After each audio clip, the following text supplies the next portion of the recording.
Well, I've got things set up here a little bit, even though the wind is not cooperating. I hope it's not voicing over my attempts to narrate too badly, but I also wanted to cover a few points exclusively from the right side.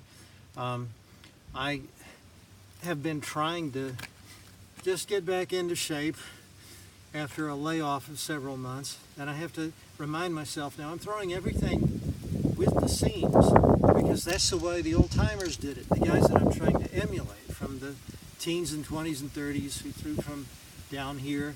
I've lifted up my arm angle from some of the early videos a little bit to, I call it 930. I'm not, if this is 9 o'clock straight out, I'm a little bit above the sidearm, but they would throw stuff, they would throw everything, holding their fingers with the seams. And so I'm still working on that. I'm trying to really just keep my arms from getting involved too early. I want to take that step in the stirrup, as I've called it, and then straighten my leg before I throw. And you know, when it comes off right, it's almost kind of like throwing a frisbee, not backhanded but forehanded. You sort of feel it. My hands are kind of weird shaped, but my middle finger is especially long, so, and I've got that on one of the seams, and a lot of times I can just feel the ball slide right off that seam. Is kind of cool. It's a comfortable feel.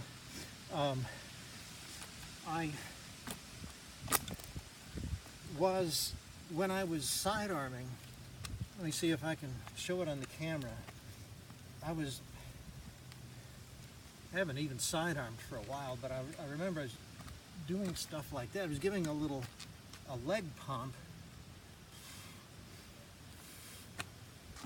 to try to, and a lot of sidearmers will do that. That leg pump makes your torso fall down. It's almost like, you know, it's like you're beginning a face plant on the mound. It's making you get down, and then you drive off the rubber. But because you've lowered your torso, you brought it more parallel to the ground, it's going to lower that arm angle considerably. Now, I got so used to doing that even though I'm trying to raise my arm angle, at first that little pump was messing me up, because I'd go into this number, you know, I'd take the foot in the stirrup, and then I'd start to pump as I started forward. And subconsciously that was all connected, and physically too. It's actually directly connected with lowering the arm angle, as I tried to show. So I've had to rein that in and just make myself consciously stop doing that. I still actually like the kick, I've discovered, but I use it much later to get my foot to straighten out, to go a little bit farther, because I do want to take a long stride toward home plate.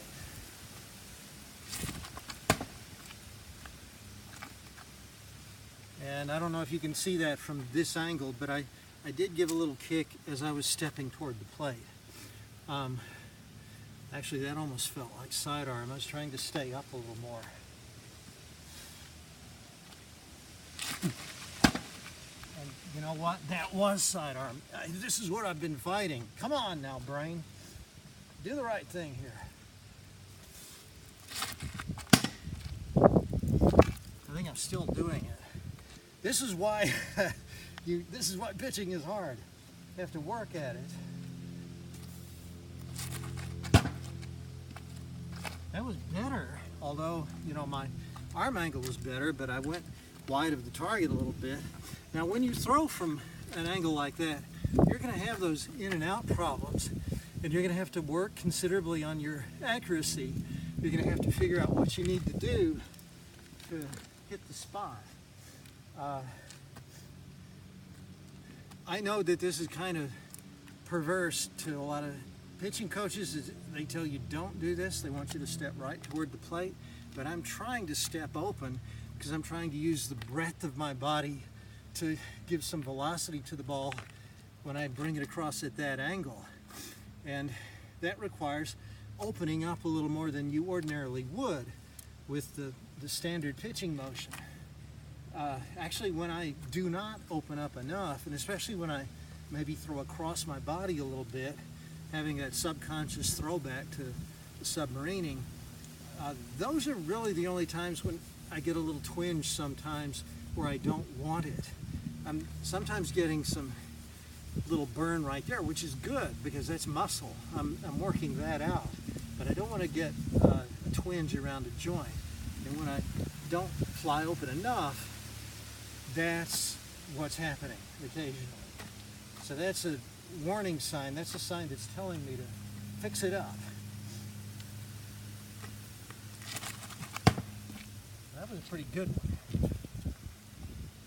I'm going to show you one more thing quickly, just by way of kind of anticipating where I want to go next when I get better, when I get reacclimated to throwing. I've been trying to figure out how to throw a different kind of pitch. Same grip, basically, 2 seams, only I'm going to use the web between the finger and the thumb here to sort of catch a little bit of the ball, and this index finger is not going to hold the ball very tightly at all. I tried just lifting it off of the ball, but besides signaling your pitch, that also, I find, it just slows the pitch down too much. Now, I'm not trying to throw a changeup here, I'm trying to throw a slider. And here I am on camera, just barely loosened up. It's kind of stupid to try to get one of these in, but as I say, this is a work in progress. This is what I'm going to be trying to do in the future. Let me see if I can just throw 1 or 2 of them halfway decently.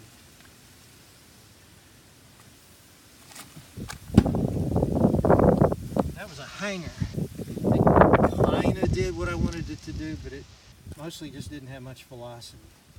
I think it dropped of its own torpor.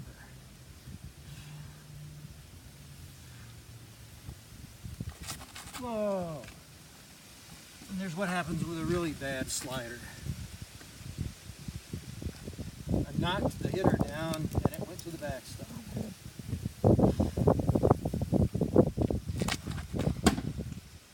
A little better.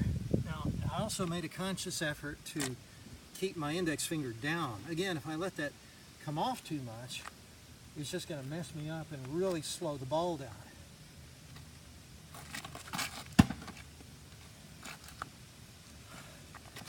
I'm just making a mess of things.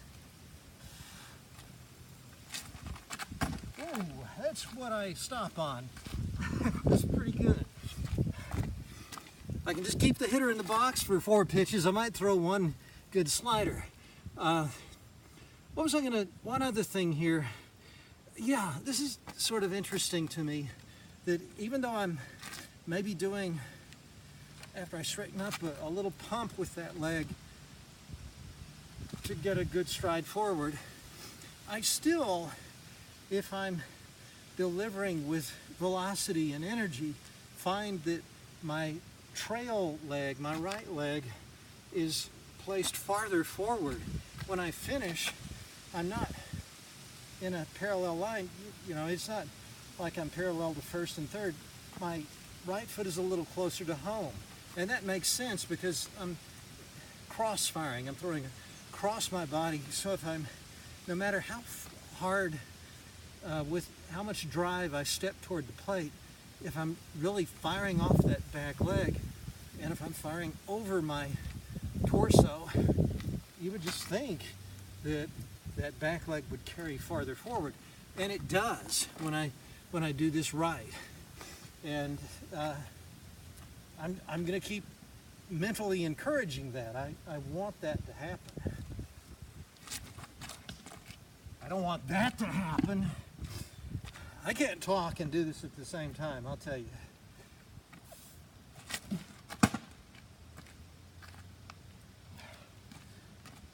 Can't talk and do it anyway, but